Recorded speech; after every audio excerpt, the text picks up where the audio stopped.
Hello, everyone. Thanks so much for joining us tonight. Welcome to another episode of Drumfillskafe on this 12th season. Thanks so much for clicking and coming to see us tonight. As usual, I will invite you to go check out the social pages of Drumfillskafe. That is the TikTok, Instagram, Facebook, and YouTube pages to do a like, subscription. Really appreciate that. And of course, go check out the main webpage, drumfillskafe.com, to see all about the past seasons, all the content we've created so far. There's lots to check out. Again, drumfillskafe.com. Check it out. So for tonight, my guest is a founding member of the Grammy-nominated 10 million plus album selling band Spin Doctors, which is definitely a band I was playing nonstop in my little Sony Walkman back in the day. He has written, produced, and played over 100 albums with Joan Osborne, Rachael, Yamagata, New York Electric Piano, Isaac Hayes, Todd Horton, just to name a few. In 2025, his band Spin Doctors released a brand new album called Face Full of Cake. To talk about all of this and so much more, please welcome the ever so groovin' Mr. Aaron Gomez. Hey, Aaron. Hey, Dennis. How are you? I'm good. Thanks so much for joining us today. Thanks for having me. No problem. First things first, where are you located right now? Are you at your sort of a house or studio? I'm at my house, yeah, Brooklyn, New York. Cool. Just Manhattan right over there. No way. Oh, that's awesome. Yeah. I just see my backyard. That's all I got for a view. That's nice. We don't get those in New York, so you're lucky, you know. That's true. Well, thanks for joining us. First question I got to ask is, how are you feeling? I saw a post, I think, recently that you unfortunately injured yourself. Well, I'm doing pretty good. Yeah, I was on tour, and a couple of weeks ago we had a day off in Little Rock, Arkansas, and I was just going to get some dinner, and I just took a dive, and I had a minor fracture in my right elbow, but it's doing really good. I can move it now. I can actually play. I went and played this week, and I actually got, believe it or not, I got the go ahead from my doctor yesterday that I can play again as long as I'm careful. So I'm gonna be playing with the Spin Doctors this weekend. We're playing at the See Her Now Festival down in Maryland and a couple other shows, and I'm just going to have to be careful. I'm going to have to sort of rely on my left hand, and just be sort of easy on the right hand. No fucking really hard bashing. I got to sort of. It's going to be interesting. In a way, I look at it as a challenge. I'm sort of having to just readjust my setup a little bit and just be real careful, listen to my body, and it'll be interesting, but I think I can do it. So I'm back. That's good. That's good. That's good to hear. I broke my arm, unfortunately, last year. First time I broke my arm, and it took forever just to be able to get back on the drum set. And that feeling of like, oh, I can't do what I used to do. And, got to be patient about yourself. And it's rough. I thought I was going to be out a lot longer. And luckily, the type of fracture that it is, it doesn't affect my wrist. And, my range of motion is good. And my doctor told me, he looked at the x-rays, and apparently with this kind of a fracture, as long as it doesn't sort of move the first couple of weeks, the chances of that happening are really, really low. So he's like, you're not gonna injure it by playing, but just be really careful. It'll probably be a little sore. I'll ice it, but the main thing is that I have to really not let the adrenaline kick in too hard when you get out there, and just really I'm gonna have to be careful, because it's real easy getting in front of a big crowd, and before you know it, and so I got to just be cool, and I'm going to do it. It's going to be fun. Good. A little less. I'm just going to have to not do a lot of real loud crashes and big fills with my right hand, but I can. It's okay. Cool. Well, glad to hear about that, because I saw the post. I was like, no, they're doing a show. They're doing a tour. Yeah. I had to get a couple subs for a few shows. So I was grateful to those guys for filling in, and but I got to get back, man. Got to get back in the game, right? Well, let's do a bit of a sort of a global thing of what you've done so far, which is a lot. So I'll try to condense as much as possible, because we could be here for a few hours if I followed everything you've done. But you started really young. Actually, from your bio, I think you didn't start on drums, but actually piano. Is that correct? I did play classical piano when I was really young, like 5. I took classical piano lessons for a few years, And then I sort of lost interest. And around the age of 9, I had the idea that I wanted to play drums. And I told my parents I'd like to get drum lessons, So they really I got lucky, and they called up a local music store in Dallas, Texas, where I grew up, Brook Mays Music, which is close to where we lived. And I just lucked out and got this great teacher named Jack Iden. Mm-hmm. And, for the first couple of years, I just did rudiments and reading on a practice pad and a snare drum. He wouldn't let me get a drum set. It was really, I hated it, but it turned out great. And that's why I play traditional grip, because the first day of my first lesson, he basically showed me how to hold the sticks.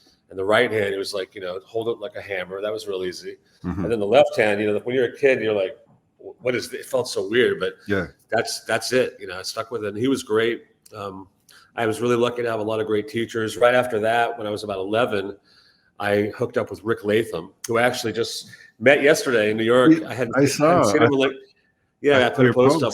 Yeah, I hadn't seen him in like 30 years. It was so great to see him. Cool. But he was incredible. I was really lucky to get with him when I was like 11 or 12. And he had just put out, or he was actually just about to put out his book, Advanced Funk Studies. So I went through that, mm-hmm. and he got me into big band chart reading, interpretation, all kinds of stuff. He turned me on to a lot of guys, a lot of great drummers like Gadd and Purdy and all those guys, mm-hmm. And then he moved to LA, and then he suggested I go study with Henry Oxtell, who was his former teacher at North Texas State. And Henry is a guy, he was like the head teacher up at North Texas for a long time. And he was the teacher to a lot of really great drummers that came out of that area. I mean, there's a long list. It's pretty wild, I'd have to check him out. Okay. What's that? I'd have to check him out. I don't know that. Yeah. So anyway, I studied with him all through high school. That's the short version of that, but lucky to have some great teachers, And just curious, because, Rick has been out there for quite some time. He's been teaching so long. How was that experience to prior to even his book? Yeah. Rick was great. I mean, like I said, it was my first actual lessons on a full drum set. And I already had a good technique, thanks to my initial teacher, Jack Iden. That was just such a great way to start, just getting your hands together, learning how to read music. So I came in with pretty good facilities at a young age with Rick. And then he just helped me, get it on the drum kit and, again, more reading. And the big band chart interpretation thing was really great. I recommend it. I mean, that was kind of a lot. I don't know how much young drummers do that now, but that was sort of like back in the old days, it was sort of like setting yourself up for like North Texas State University or Berkeley or, and I was lucky I was playing in a big band actually in junior high, all the way back to junior high that, a lot of the schools had big bands back then. Mm-hmm. And all through high school, I went to a performing arts high school. And I was in a small group in big band. But the whole big band chart interpretation thing was so great because it's the idea of like, okay, there's a certain feel, let's say it's swing or a shuffle or rock or whatever, getting that groove, interpreting the song, and then setting up those hits, those horn hits, Mm-hmm. So a lot of it was like learning how to fill into hits, learning about short notes and long notes. And it's really, I didn't realize at the time, but it's really kind of what we do all the time playing drums. We're interpreting songs, coming up with drum parts, setting up, putting in the vocals or setting up the hits, and, changing colors for different sections. And so that was a really great way to sort of learn how to interpret music, Yeah. It's interesting because you're my third interview of the season, and it's the third time people talk about North Texas University. It was Steve Pruitt, John Riley, and I'm just discovering this school that is like I produce all these drummers. It's just incredible, incredible amount of drummers. I mean, at least at the time that I didn't go to North Texas, but I lived. No, I know, but if you're from the area, I had studied with guys there, and I almost went there. I mean, for me, I was either going to go to North Texas, mm-hmm. Miami University, or Berkeley. Those were kind of the big three. If you're like a drum set jazz player, Mm-hmm. And I got accepted to all of them, but I ended up picking Berkeley. I mean, they're all equally great. I just wanted to get out of Dallas. I wanted to do something different, so. Yeah. But man, there's just a long list of great drummers from down there. It's a good place to grow up as a musician because there's so many great musicians in the area. Yeah, and I was impressed as you talked about all the big band stuff that's happening at that level, at the university Yeah, level. That's just yeah, amazing. So yeah, yeah, absolutely. yeah. Very, very cool. Very cool. So how was and then you move on to Berkeley, and then how was, I think that's where you really like were practicing all day and that sort of thing. Exactly. Yeah. So yeah, so before that, so I did go to this place called the Arts Magnet High School in Dallas, which was really Oh, great. It was a performing arts high school, so half the day we were doing music, music theory, symphony orchestra, big band, small group. So that was great. Lots of great musicians jamming after school. So I had a really good upbringing. And then Berkeley was the year that I was always a good practicer, but Berkeley was the year that I did like the 8-10 hour a day yeah. practice session. Yeah, I remember reading in Modern Drummer about how like Dave Weckl did that, or Yeah, Vinnie yeah. Colaiuta. It's like all these great drummers. It's like you kind of had to do that at some point. So I was like, okay, well, I got to do it too. You know what I mean? And I always tell people that are young, like, at some point you got to do it, and you should do it when you're young, where you can actually do it. You don't have to go Yeah, get a yeah, job or whatever. yeah. So that's what I did that year at Berkeley. Is I practiced 8-10 hours a day, and I played at night with people. So I was behind the kit all day long, and it was a really great year. I really enjoyed it. And then after the end of the year, I decided I wanted to go back to Dallas for a year, Okay. and I just wanted to I went back to my previous teacher, Henry Axtell, for that year, and I just wanted to see what it was like to make a living playing drums. So I lived in a little house with a couple friends, and we had a band. But I did every gig under the sun. I was doing weddings, Yeah. blues gigs, jazz gigs, rock gigs, anything. And it was cool because I managed to actually make a living playing drums. I was about 19 years old or something, Oh, and it was cool. And after that year, I always had it in my mind that I needed to either move to New York or LA to sort of mm. achieve what I hoped to achieve. And so that year I was playing a lot with my buddy Roy Hargrove, a really well-known jazz trumpet So player. yeah. We went to high school together at Arts Magnet. He was a couple years younger than me. Oh, no So way. Cool. yeah, incredible musician, and so we played together a lot that year I was back, and we were driving up to Denton, actually, where North Texas is, to do a jazz gig one night. And he knew that I wanted to go to New York. And he actually was the guy that told me about the new school. He handed me this pamphlet, I remember, and he said, there's this new school there called the New School. They just started a jazz program. And so that was what got me. Basically, if I went to school, my parents would pay my rent for a while. Okay. So that was my ticket. That was my ticket to New York. I couldn't afford to just go there sight unseen. Yeah, And I like school. I like studying. I like the idea of being around a community. That's one of the great things about like music college, Berkeley or North Texas or the New School, wherever. You're right in this community of like really serious musicians. So that was great. And it was I got to study with Bernard Purdy that year. yeah. And That must have been interesting. it was great. I mean, he's like one of my heroes. So just to sort of sit across from him was great. Is he? And anyway, so that was a great year. And very shortly after I moved to town, I started going to jam sessions and going to auditions and just and I started getting these gigs and stuff. And real soon after I moved, I met Eric Shankman, who's the guitar player for the Spin Doctors. And he said he was forming a band and asked me if I wanted to join. And I was like, what every other drummer says, sure, I'll check it out, and he knew Chris already, who was also at the school. So the Spin Doctors formed, and it was just another gig, just a band, But I kind of quickly realized this has a cool vibe to it. This band is really good. There's people seem to dig it, and we kind of quickly developed a really cool scene in New York City. And at a certain point, I was getting offers to a lot of other gigs pretty quickly in New York, and I made a decision, after about 6 months. I was like, you know what, I'm going to really give this thing a shot for a couple of years. It seems like it's got some potential here. Yeah. And it was a good move. Definitely. Yeah. I want to unpack a few things. So take me back to, to those jams and those first shows with the Spin Doctors. Was the vibe already there? Did it need development? Like, how did it all happen at the start? Yeah, it definitely always needs development. The cool thing was Eric had a gig, and that's how the band formed. It was like, hey, I got a gig.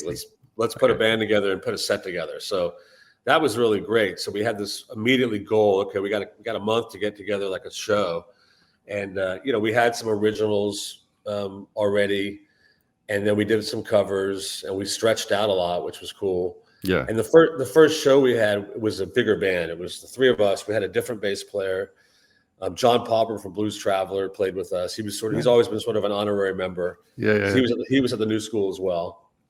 he was one of the very first guys I met there, and then we had a horn section. So our first gig was at this fraternity house up in Columbia called Delta Phi, and it was this basement. It was packed with a couple hundred people, and we played all night long. And it was just so the very first gig was great, and then our second gig was at some club in front of like 2 people, you know. But humble pie. but we very quickly developed a scene. And Blues Traveler was also going, and so there was this scene happening between us and them. Okay. And we kind of did what the opposite of what all the other bands were doing was we just tried to come up with a lot of good original songs, and we wanted to go out and play and make a living. So we would play like 4 or 5 nights a week in Manhattan. Everybody else was trying to get a record deal and maybe playing a showcase once a week and rehearsing every night, and we just played every night. So we would rehearse maybe once every month to learn some new songs that we had written, but we didn't rehearse much. We basically developed our sound playing in front of people in clubs, which was really a big deal. I mean, I think it's no better way to develop your sound than in front of people. So, it's different playing in front of people than it is in a room, so. Well, you get that instant sort of like, oh, this is good. Oh, that doesn't go too well. Or people are reacting to this. Yeah. Exactly. People like to dance at our shows. So as a drummer, I was young. I was developing my own style at the time. And you learn really quickly, if you start playing a bunch of shit, people aren't going to dance. You hold down a groove, and you can just see what it does to people. So I was sort of looking around the room as I was developing my playing. It was a really, really great time for my own individual, sort of discovering myself, and also the band of getting our sound together. Right. Well, yeah, I find that, well, I'm going to unpack some few things. We were definitely a band I listened to a lot when I was a kid, because basically alternative was starting back in those days. And I wasn't really a fan of the whole, I'm down and depressed, and, and you guys sounded so fresh and so, fun. And it's like you didn't take it too seriously, you just had fun on stage, and you just were jamming and that sort of thing. Yeah. And it was just so good. But I think what you're referring to is basically you do have that 2/4, but there's a lot going between that 2/4 with the ghost notes and you and Mark interacting. So I thought that was it was very weird. Yeah, it was cool. I mean, it's great to be in a musical situation, particularly when you're young, where you can be creative. Yeah. And you can nobody's really telling you what to do, so you can really find your own voice. I mean, I think that's always been the goal for me. And I think really it should be for any musician or band or whatever, try to find your own style, because we already got, I'm already here. We already got all these great people that have their own style. So it's good to emulate. Obviously we find ourselves by emulating others and sort of figuring out what it is we like or don't like. I mean, I'm constantly channeling other drummers. Right. But at the same time, I don't necessarily want to sound like them. You know what I mean? So it's a hard thing. It's a subtle thing. And I think it happens organically if you're given the opportunity. So I feel fortunate that I had that opportunity to be able to do that, Cool. So take me from there to, making Pocketful. How was that evolution? And then, of course, Pocketful just exploding. Yeah, I mean, we were just, like I said, plugging along in New York. Our goals, we weren't really like one of these bands that was like, we're going to get it. We want a record deal. We want to be rock stars. It was really it was really kind of just a pure thing. Like, we just want to make a living playing our own music. That was our initial goal, paying our rent. And within a year, we were doing it. We all dropped out of college because we were supporting ourselves, Really nice. And we weren't that concerned with we weren't really chasing the industry like everybody else was, but but the scene became kind of just undeniable. And so the industry found us. You'd walk into these clubs that'd be packed with people. It was a scene, So eventually record labels and managers and stuff started sniffing around. And at first we just told everybody to sort of fuck off, we're selfish. Because, it was New York City in the late 80s, everybody's like, it's a kind of a wild place, you're playing clubs, so everybody's trying to give you these, we're going to make you this and that. And we're just I see. Okay. Whatever. These promises or whatever. Yeah. You're like, whatever, we're good, Okay. Eventually we did end up going with this guy, David Sonnenberg, who ended up being our manager. And we said no to him at first too. And he was like a pretty big time guy. He had, his claim to fame at the time was he managed Meatloaf, so he was the guy behind Bat Out of Hell. Okay. So he was already loaded. I mean, he managed Jim Steinman and Meatloaf, and that record was one of the biggest selling records ever. So anyway, he basically said to us, when we said no to him the first time, he said, okay, I'll tell you what, give me 6 weeks to get you a record deal with a major label. And if I can't get it for you, then we'll rip up the contract. And so we went for it. And sure enough, he got us a deal with Epic Records. And that was that. And then Epic didn't really, it wasn't a priority deal. They were kind of like, whatever, these guys are cool. Didn't really know what to do with us because we were kind of just different kind of band. We weren't weren't like rock. We weren't grunge, which, it was right before that whole thing exploded. This is like 1990. Yeah. So heavy metal's kind of dying, but you have some really cool stuff like Living Color, and you got you have Jane's Addiction. There's some cool sort of alternative type rock happening that's really good. We were really into. And so anyway, so we went in and made the first session we did for Pocket Full of Kryptonite was we went into the power station. We cut Two Princes, which I think was actually the first song we ever cut. No way. For Epic Records in a big studio. And we also did Shinbo and Ali, Hard to Exist. So those 3 songs ended up making the record. We also cut about 4 or 5 other songs. The idea was that was going to be an EP. So they wanted to put out an EP, like a 6-song EP first. So we recorded that, but then we scrapped that idea and decided, we're such a live band. Let's record a live show. Let's make that the first thing we put out to the world. So we brought a mobile truck into Wetlands, which was a classic club back then that we used to play all the time. We recorded a show. So then we released our EP, Up for Grabs. I think was it called Up for Grabs? Yeah, it was called Up for Grabs. It was like a 6-song live EP. And then so that came out. And then we went back in the studio to a different studio, RPM Studios over there on 12th Street, and cut the rest of what would be Pocket Full of Kryptonite. And then put out Pocket Full of Kryptonite, 1991. Basically, we went out on the road. We toured all over the country.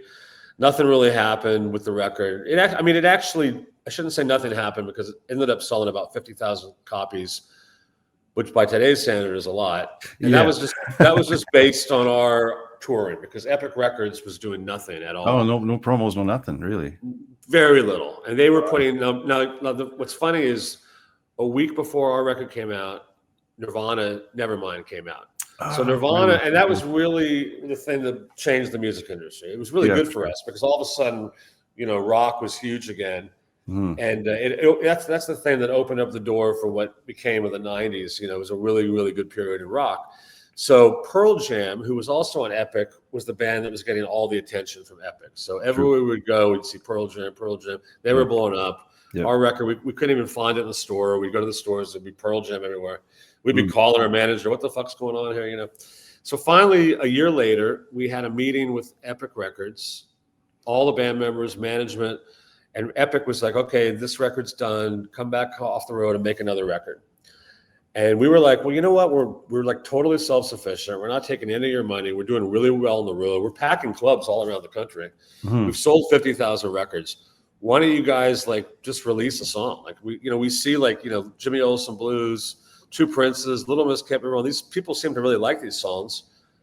Why don't you just try it? Nah, we don't. Go make a new record. Okay. Really? Wow. Okay. So our manager says to us when we walk outside, he's like, listen, I've seen this before. This is exactly what happened with Meatloaf. The record company didn't do anything. We kept touring and something happened. I said, I can feel it with you guys. Okay. So luckily we took his advice. We got back in our van and went back on the road. And a few months later, this guy, Jim McGuinn in Vermont, started playing Little Miss Can't Be Wrong. And it went to #1. And he wrote a letter to the head of Epic Records saying, you'd be crazy not to go for this band. They should be big. And that's what happened. And then, the rest of it is history. They finally released a single and made us a video, and then everything just blew up. So another lesson is do what you believe in, stick to your guns. Don't always follow the advice of the industry people because they really don't know. They want everything homogenized. They're always looking for something to be the same as. And like you were saying, it's not like we reinvented the wheel, but we were different and we stood out from those a lot of the harder edge grunge bands. We had our own little lane with, it was funky and it was a little more happy go lucky and but still really rocking and cool, and it fucking broke through, Well, kudos for not giving up. That's amazing. I didn't know that. I did not know that story. That's Yeah, amazing. I Thanks for mean, sharing. I Yeah. like telling it because I think I especially to young artists, and whether you're a band or just a musician. I mean, like I think sticking to your guns and trying to find your own lane and sticking to it is really the best way to ultimately have a career and get recognized. And, For sure. because otherwise you're just going to be another one of the Yeah. 1,000 people that sound the same or the same band. So, Yeah. anyway, I'm glad we stuck to our gun. We probably wouldn't be sitting here talking otherwise. Or probably talking about some other band or whatever, for sure. Yeah. Well, that's really cool. Like, well, but yes, you guys came out. It was so refreshing because the scene, yeah, like you were saying, you could feel there was a change in music, like stuff, hard rock was Yeah. kind of dying and something new was coming. I didn't know they were so close though to Nevermind. That's interesting that you stuck. Yeah, I mean, Yeah, either they came out a week before us, or we came out a week before them, and it was like a week yeah, apart. yeah.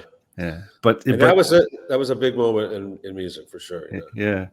But just and yeah, I've probably been talked about before, but your drum sound is also so different from everything from the 80s, and Yeah. also different from anything else the 90s, because in the 90s, well, sort of similar but very different and played so much differently. A tight snare, sort of Stuart Copeland, which I love a lot. Mhm. Feels that are simple, a groove that's Yeah. got a lot of ghost notes. I mean, just kind of your style, and it's just so recognizable. So, yeah, Well, you thank you. guys had a sound basically. Well, it's interesting. I mean, definitely, I was a big fan of Stuart Copeland, Mm, um, and my thing has always been I love recognizable musicians. I hmm love it when you can hear a bar of somebody, whether it's a band or an instrument, a player, and you know them. Guys like John Bonham or mm, Bill Bruford, Stuart Copeland, Phil Collins, Bernard Purdy, Gadd. I mean, I can go on and on, but most of those people you can hear and instantly recognize them. So I always wanted, that was one of my goals, was to try to find my own voice. And so I liked that kind of tuned up snare thing. That was kind of a direct influence from Stuart Copeland. okay, And as okay. far as like the sort of simple fills and the ghost notes, a lot of that was an influence from Bernard Purdy, who I loved. And I noticed I noticed from when I moved to New York and going to see him play a lot, I noticed he'd be grooving. And the thing I loved about his fills were always just part of the groove. It never felt like, a lot of drummers, they're playing Yeah, and they go to a fill and everything, the groove kind of goes away or it's too yeah, choppy. They're like, yeah. but Purdy would just do these simple, boop, boop, boop, boop, boop, boop, boop, boop, and you never broke the flow. And I really noticed that. And I incorporated that a lot in my playing. For And, sure, yeah, for sure, yeah. so just trying to maintain Phil, because Phil should groove just as much as the beat. Hmm Anyway, so as far as the sound, and I've told this story a bunch, but it's a good story. Is another sticking to your gun story. When we were cutting Two Princes, hmm the producer Frank Aversa, who's did a great job, but this was coming out of the late '80s. This was like 1990, and everybody was trying to have a hit. Everybody was going for that big, deep, gated reverb snare Yeah, drum sound.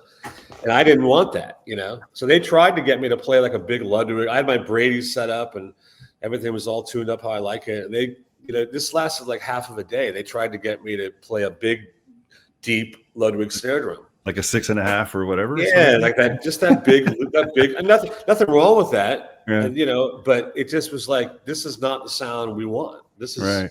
is part of our sound of the band, and we had, and all the guys in the band had my back, but this went on for a long time, half the day. And Really? and Wow. finally, we won the fight because, again, it's our record, not yours. So, Yeah, and I yeah. get it. People are trying to do their job, but it's real easy to like fall into that, thing of like trying to just repeat what's popular.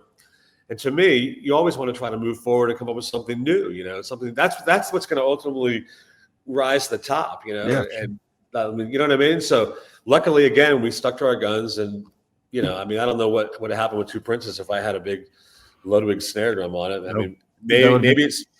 maybe it still would have done well, but I mean, it's definitely a very identifiable part of the vibe of that song, So Well, yeah, for so sure. That's interesting. I didn't know. I didn't know there was a fight for a snare drum. definitely a long fight. I mean, Back in, it's not like we were yelling and screaming, but it was just like, no, no. man, this is, okay, I'll try. Nah, this isn't right. We gotta. And finally, we just, they said okay, and Cool. great. Cool. Well, the other thing that album has is drum intros, which you don't hear Yep. that often. And of course, Two Princes has become one of those drum intros, synonymous almost, I think, to like, Superstition or some other known drum intro. But I guess that was something that was just on the spot, or did you think of something, I'm going to compose this, or? It was definitely a kind of, I mean, I'd been, it's not like it was on the spot in the studio. It's something that became part of something I did every night, but not like from the very get-go from the first time we played it. I think it sort of developed, from when we played it, and then eventually it stuck. I can't remember exactly how it happened, but yeah.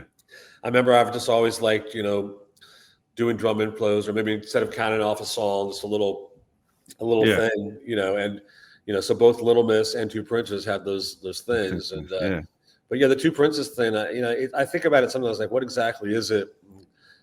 I don't really know. I mean, it's got that, it's like the 3/2 clave, it's the Bo Diddley beat, So anyway, it's 5-stroke roll.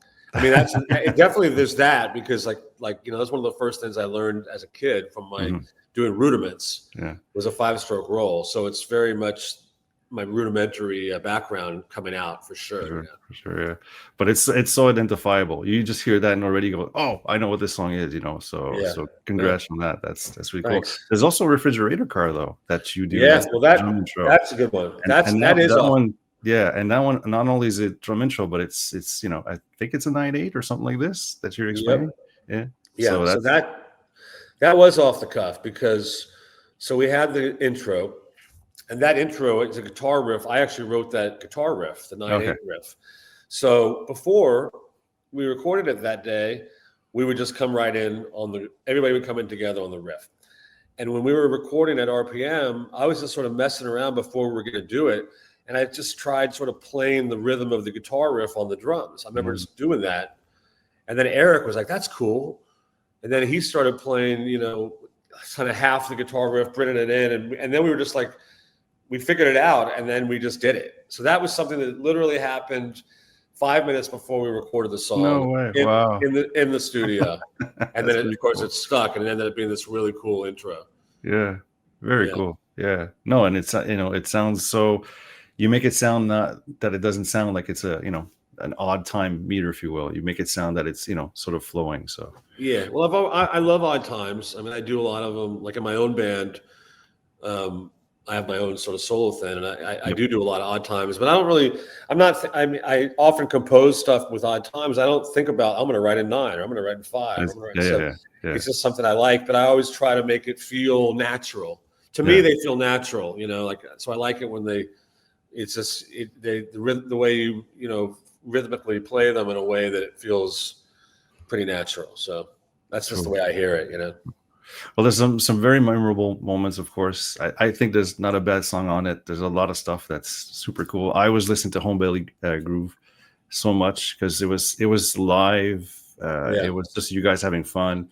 It was just such a good. I know it felt good through. Let's just say I was in a good mood when I was listening to that record back in the day, especially for a 15-year-old, with long hair and he's got black T-shirts with the letter things, and you're like, "What are you listening to?" It's like, "Oh, this is Spin Doctors." The what? Yeah. Just have a listen, man. Just have a listen.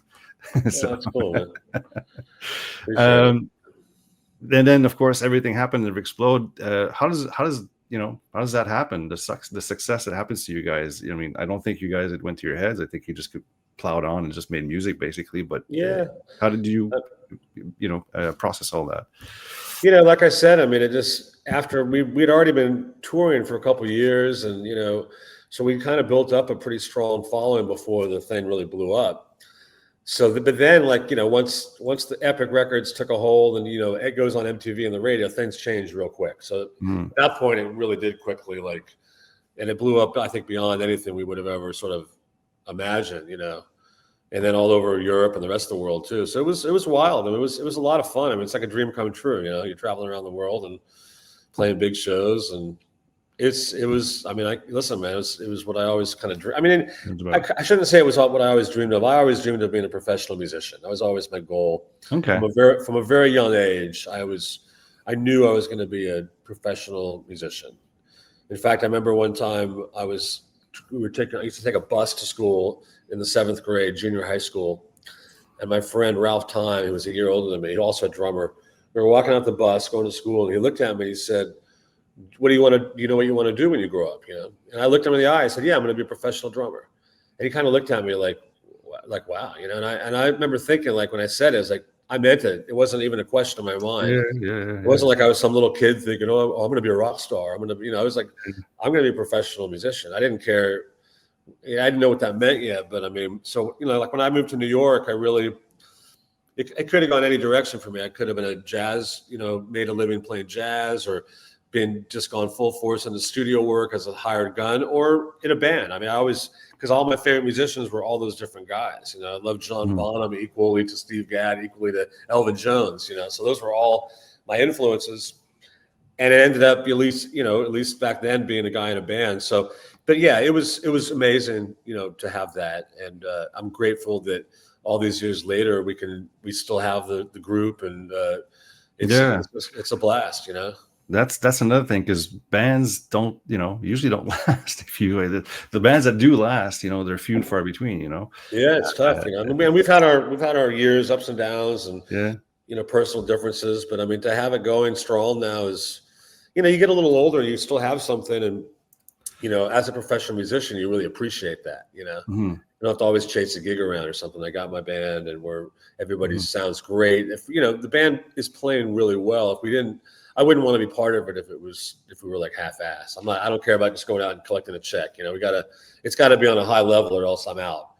I'm not gonna name bands, but there are some bands you can tell they're well, believe me, I see them out there. We play with a lot of bands, and some, there's some great bands, and it's great to see the bands our age sounding great. There's definitely some that maybe one guy left or something, and it's just not. And I whatever, I get it, but like I really respect like keeping the level high. Yeah, for sure. But to go back just to quickly, what you were saying about being a professional musician, I think that's a very healthy, especially at that young age, to say, because I remember talking to I forget his name right now, and it just but he's a teacher out in the States, and he teaches all over the world, and I was like, oh, he's played with this person and that person, and I asked him, like, how do you get ready for all these gigs and all these people? As well, I always strive to be a professional musician. I mean, if you want, I have the stack this high of Modern Drummer magazines of people not playing anymore because their thing was like, I want to be a rock star. Yeah, exactly. And that's the difference. It's for me, it wasn't I want to be a rock star. For me, it was like I wanted to keep doing this until my old age. So I'm practicing all the Latin stuff, I'm practicing the blues stuff, I'm practicing all these things. So if an opportunity comes by, then I'm ready for it, and I just have to chart it out. And very important. Yeah, that is so true. Yeah, that's always been my attitude. Be ready for anything, and all the years, even with the band. I mean, there were years where we weren't as busy as we are now, and I had the opportunity to play with a lot of other people and do a lot of recordings. And you have to be prepared. That's a whole nother mindset. So you're right. Like a lot of people, they're just have a lot of success early on with a band. It can be harder to have a long career. If the band doesn't, they might not be. They might sound good in that band, but you take them out of the band and they're like, whatever. So I mean, I've always been very serious about what I do. And from a young age, and I've had a good work ethic. I mean, when I was in high school, I used to play in a wedding band with like guys in their 60s and 70s, and it was a really good lesson. It was like playing jazz tunes, and it was like it gave me a good work ethic. Like, okay, I got to go bring my drums in and play this gig and be prepared and be cool, and it also showed me like what I don't want to do. And I also was like, this is great. I'm 16, like I don't want to be doing this when I'm 30. You know what I mean? So. You have to I think you have to really think about the decisions you make about what it is you want. You always have to be ready to take a left turn, and everybody's got to make a living, but you can control your own destiny as well with the right decisions. Like in my case, I made a decision.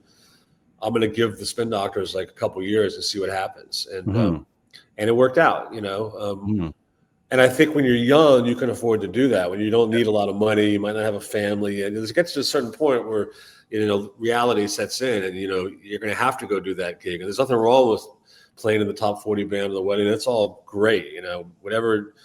I mean, just being able to be a professional musician is great. But depending on what your goals are, it's important, I think, to sort of carve out a path and take some real risks when you're young.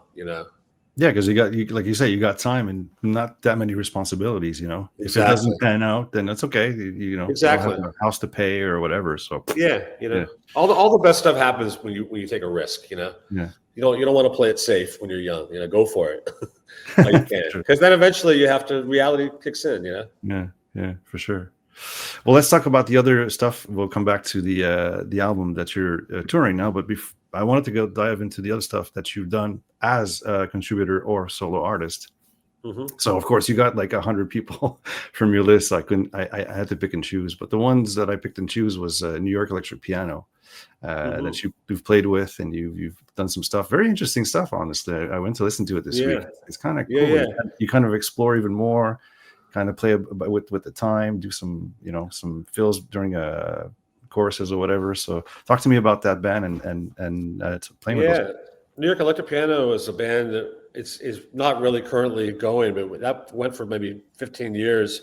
Good friend of mine named Pat Dougherty, piano player, composer, put that together, and he's really prolific, and so he just kept whipping out records. So there's probably like 7 or 8 records of that band Mhm. out there, and we used to do a lot of gigs. It's just a really great, mostly instrumental jazz type original compositions.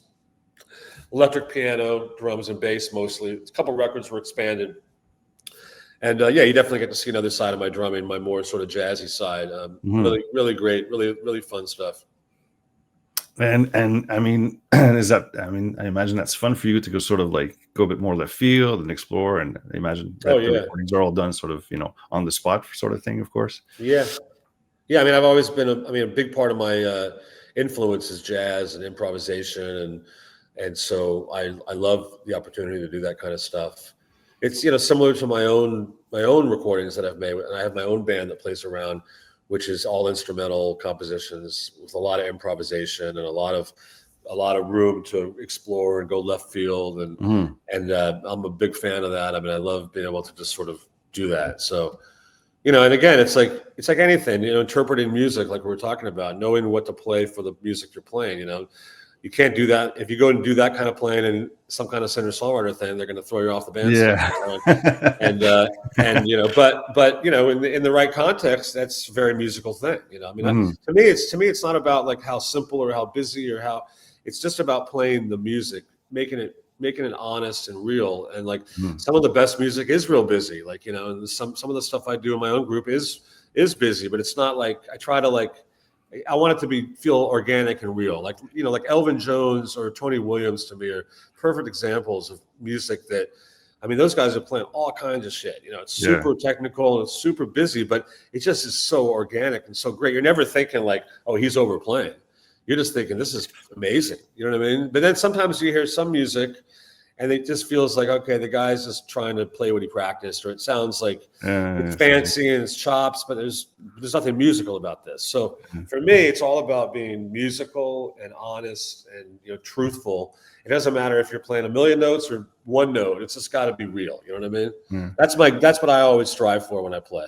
Yeah, and I think I don't want to sound like the old man screaming at the clouds, but it seems to be less of that. Everything's trying to be perfect these days. There's a lot more compression. Yeah, There's a lot more of this, and it's like, well, where's where's the kind of the groove that's going up and down and not being so straight, and I don't yeah. know. Yeah, Well, I mean, I think a lot of it is that we live in a or Instagram world now, and so there's yeah, like there's something that we didn't have even 10 years ago, 15 years ago. Is you got like Instagram drummers now, so it's about the like you got a instant gratification in 10 seconds, so clickbait, it's just different, and again, that's fine, that's cool, but it's to me it's there's a difference between having like super chops and being able to play some really amazing, wow, mind blowing stuff by yourself than actually playing with other musicians and doing something, yeah, yeah, yeah. that's musical. So, I mean, it's all good, but I just think that's just kind of a reaction to the world we live in now, the Insta drummer, it's just, it is what it is, Yeah, And I yeah, mean, listen, there's some incredible, I mean, technique is probably on the highest level it's ever been in drumming. I mean, there's some for just sure, for sure. incredible levels of technique, and I try not to even, I like to watch it. Sometimes I'm like mind blown, but like, it doesn't make me feel bad. I'm not like, oh, fuck, I got to be able to do that because, Yeah, but God, all good. You know what I mean? I mean, it's yeah. cool. It's just, No, because the information is so readily available compared to back in the day, where you had to watch an MTV music video to understand, maybe get a glimpse of what, for instance, what you were doing, or today it's Yeah. just like, oh, I'll just oh, there it is. There's Aaron explaining that song Yeah. or whatever. So, And in that way, it's really great. I mean, there's so much information. I mean, it's probably why you see a higher level of technique, because there's just so much information. mhm. You really used to have to go to the concert, or maybe get a private lesson, or if they had, buy a videotape, whatever it was, however you, and people, I like that, but there's a barrage of information, and that's, for better or for worse. But I mean, I look online too. I like watching videos. Like, I'll check out some new technique, or see what, try to get something out of it, Mhm. So I don't really have, I don't like to, a lot of times people our age get all bitter, talk about the good old days. But to me, it's like things change, you got to be Yeah. open to it. The one thing I will say is that, for me, I think the goal should always be like being musical. You know what I mean? Trying to create good music is the goal. So. Well said. Well said. Another one you've collaborated with a lot is Joan Osborne, which I wasn't aware of, actually. And you've done a couple of records with her. And talk to me about collaborating with her and working with her. Joan's great. I mean, I played in her live band for like 15 years, did a bunch of tours with her. I played on, I don't know, 4, 5, 6 records of hers. And I actually go way back with her, because she was also in the New York City scene back in the late 80s, early 90s, when like Spin Doctors and Blues Traveler were doing it. So she was part of that scene as well. Mm-hmm. And then she went on and, had her big hit record in the 90s. And we sort of hooked back up in the late 90s, and we did some stuff in my studio. And then a little bit into the like 2000s, she had asked me to do some gigs with her, and I ended up sort of joining her band, and ended up having like another 15 years of really great times with her. So she's one of the closest, like musical people I've worked with outside of the Spin Doctors. Really, if I look at my career, and always had a great band, all really good friends of mine. I mean, Joan's a great artist, and I really enjoyed all the stuff I've gotten to do with her. Yeah. No, you've got 1, 2, 3, 4, 5, I think, records from your discography. So yeah, it's pretty cool. Yeah, and no, she's an amazing singer. I gravitated to her too as well back in the 90s. I just thought she had sort of a soulful voice, a little raspy, sort of like a bit of a rocking side to her. And she's just it just great. something happens. Something happens when you listen to her voice. I mean, she was killing it back then, playing all the same clubs. We were like, back then it was more like doing like it was like more of a blues R&B thing.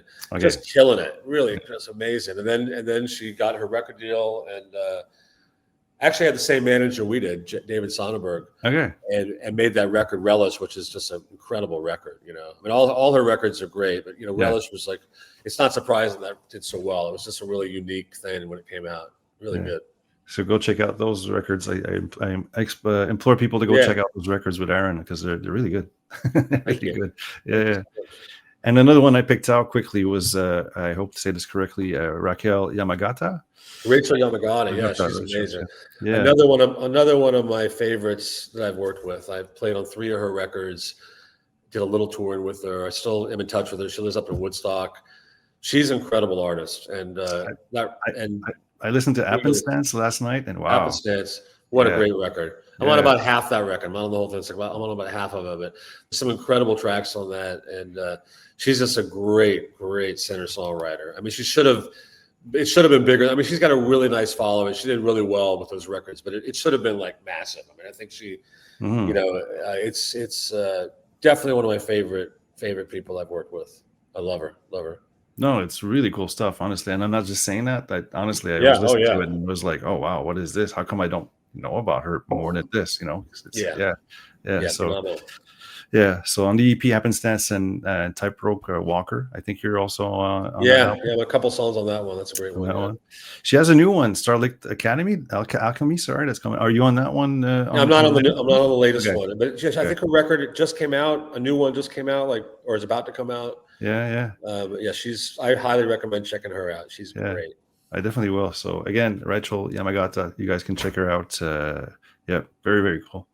I got a few questions concerning, collaborating. When someone calls you, what makes you say yes to collaborate with somebody? What is it? Is it the music? Is it the vibe?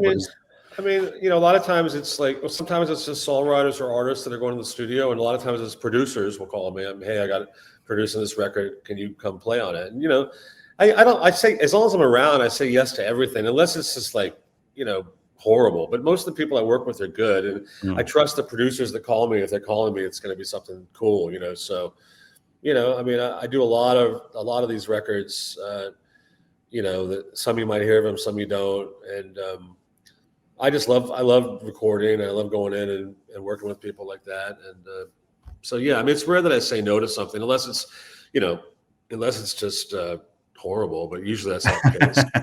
So the music has to speak to you in some way. Yeah. But I trust the people that hire me, you know what I mean? Like, and sometimes you do stuff that's like, okay, it's not great, but it's like, you still want to go in and do a great job. Somebody hires you to do something, you go in and you do a great job. You bring everything you can to help them find their vision, and sometimes it might be less experienced artists, and sometimes it's really incredible artists, so I try not to it's almost like when you're doing a job, you don't want to judge too much, you just want to try to make it as good as it can be, and not, sort of take the judgment out the window. But it's nice when you're there and it's like, wow, this is really something fantastic. You know what I mean? Okay. I'm a little more picky with live stuff. Like, if I'll say no to live gigs if it's not something I really want to do. You know what I mean? Yeah. Because you don't particularly like the music, or don't think you can give it justice. If I don't like the music, I don't, I mean, generally I like to do stuff that I really like, but I mean, particularly live, you know what I mean? It's like, I don't want to go out and play live if it's not something really good. I don't want somebody to put me on their video phone when it's something that's not good. You know what I mean? It's different, it's different to go in the studio. But I mean, again, most of the stuff I try to associate my stuff with really good people, because I think it's important, like particularly live, like when you're out in a city, and if you're playing with good people, if you're part of a good project and you something you sound really good in, other people see you and they want you to play with them and they want you to record with them. Here's a good example. So a good friend of mine, another guy that I'm really closely associated with, one of the guys that I've done a ton of work with is a really great singer-songwriter named James Maddock. Okay. And I've played on like 7 or 8 of his records, and I've been in his band for 20 years, and he's just phenomenal. I mean, he should be a household name, but he does really well. He's got a really good following. He's actually over in Europe now, opening for Counting Crows. Just a phenomenal singer-songwriter. Okay. And about 15, 20 years ago, I met him basically because a producer that I used to work for a lot called me to play on his record. So that's why I met him. And then he moved to New York and we started playing together. And I told him, he had like kind of, I don't know, he was kind of trying to put a band together. And I went and saw him one day and I was like, hey, I'll be happy to play with you. And I think he's like, really? I don't think he thought I'd play with him for some reason. Okay. Like, I'd love to play with you. And I didn't care about the money. It's like, I just think he's great. I just want to play with you because I think you're fucking awesome, And so I started playing with him a lot. And it was really sort of another side of my playing. If you go check out his records, you'll see it's just really simple, singer-songwriter, just phenomenal songs. I really liked the way I drum with him. I really liked the way it felt really good to drum with him. And I got to tell you, man, just from playing with that guy, I've gotten so many other like gigs, particularly recording sessions from people that, oh man, this is, I like the way you sound with this guy. And it was like I can put so many, and that's the way it works for anybody. You play it with people. You can, if you really look at your like musical family tree, a lot of it will go back to a couple things. James Maddock, for me, I look at all these other records I played on or gigs. It's like a lot of it came from that. Okay, cool. And but it's a good example of like you want to be out there sounding good. So if you're taking gigs with bands that aren't so good, I mean, at a certain point you got to when you just move somewhere, you should probably take everything you can get. But like associate yourself with good stuff where you sound really good, and people will you'll get more gigs that way. If you're playing shitty stuff where you don't really sound good, nobody's going to take notice, So that's kind of what my general rule, I like to play with people that are, and I live in New York. I've been here a long time. I got a lot of good friends. Yeah. There's a great music scene here, so it's rare that I'm doing something that's not really good at this point, Yeah. I was going to ask you for some advice, but I think you just gave it. Yeah. So thank you. That's definitely good advice. Cool. Let's talk a bit quickly about your solo stuff. You do your own stuff, basically.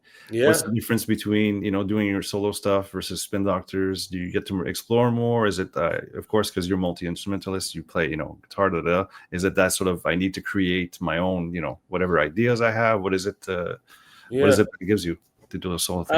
Well, it's I've always had a lot of extra.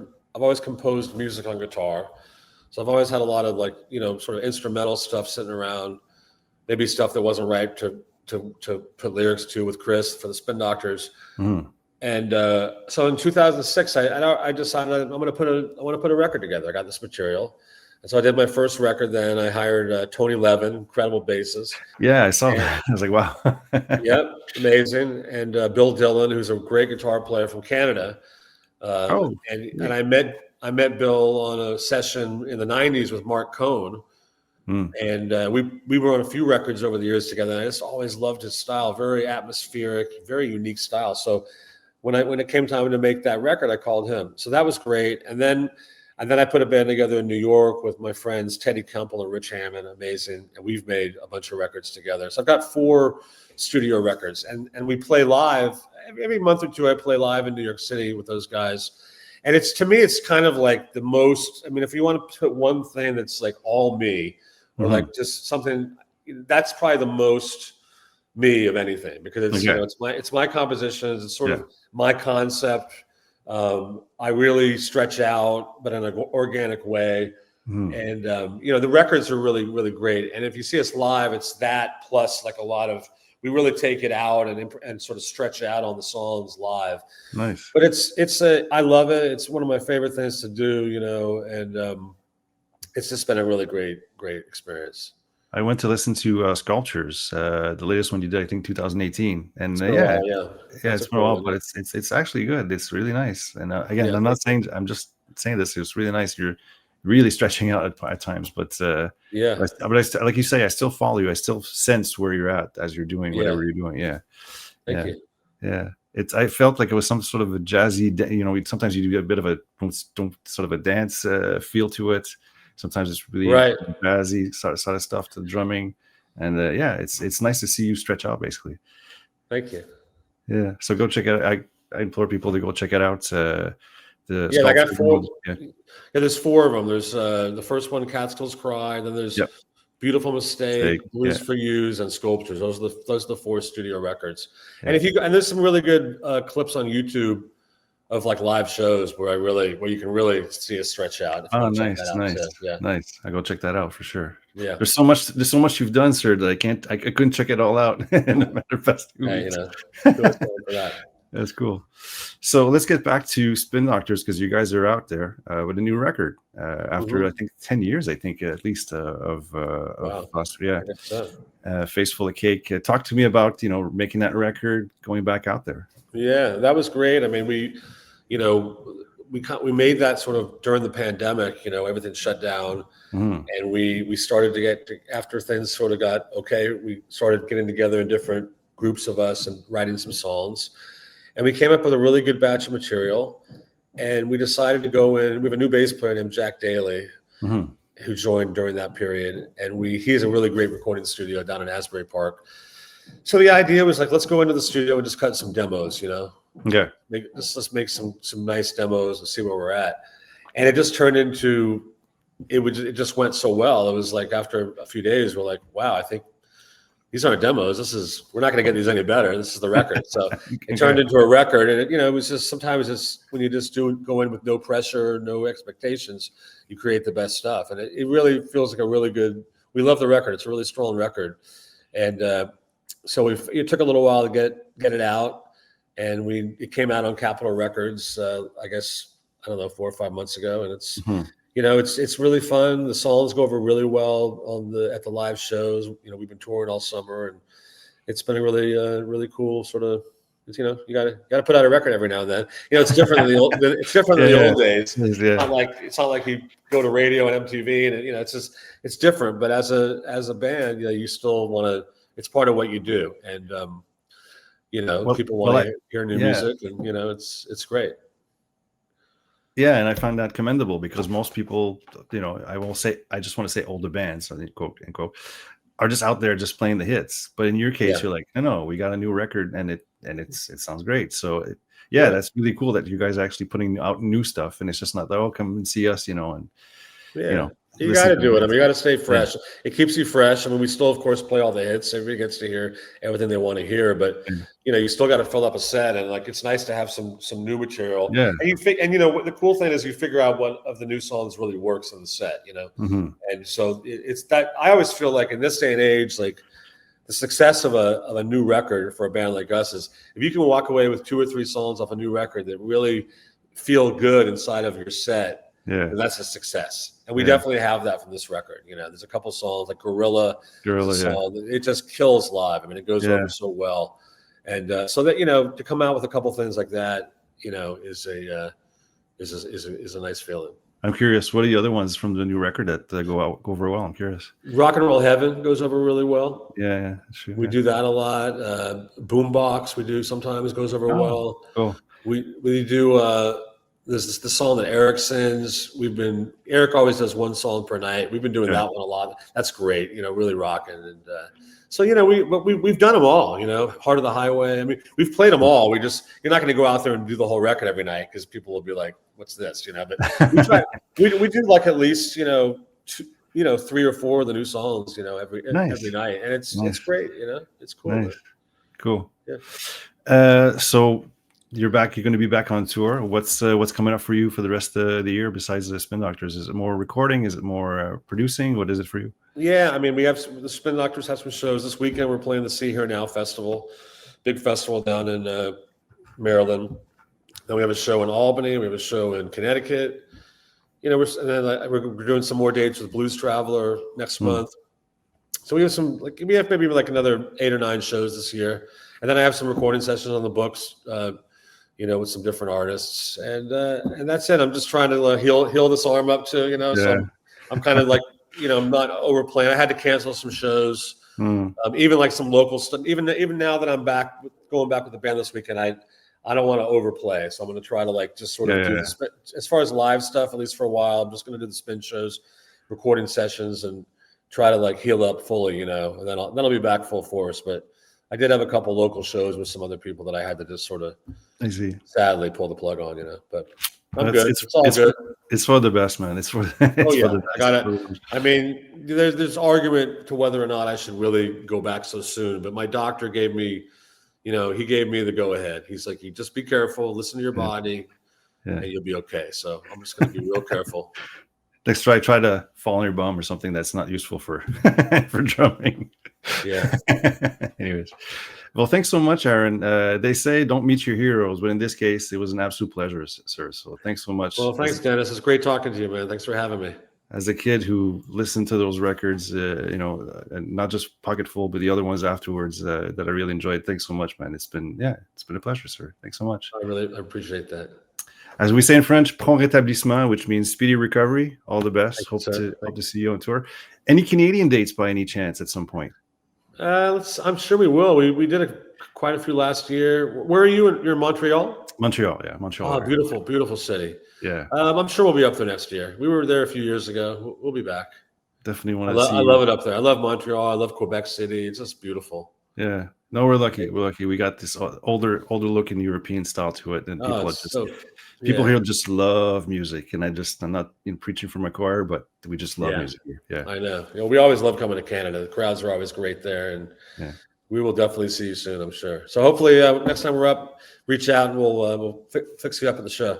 Thanks so much, man. Again, thanks so much for taking the time. Man. All the time. My pleasure. You take care. Take care. Bye-bye. Bye-bye.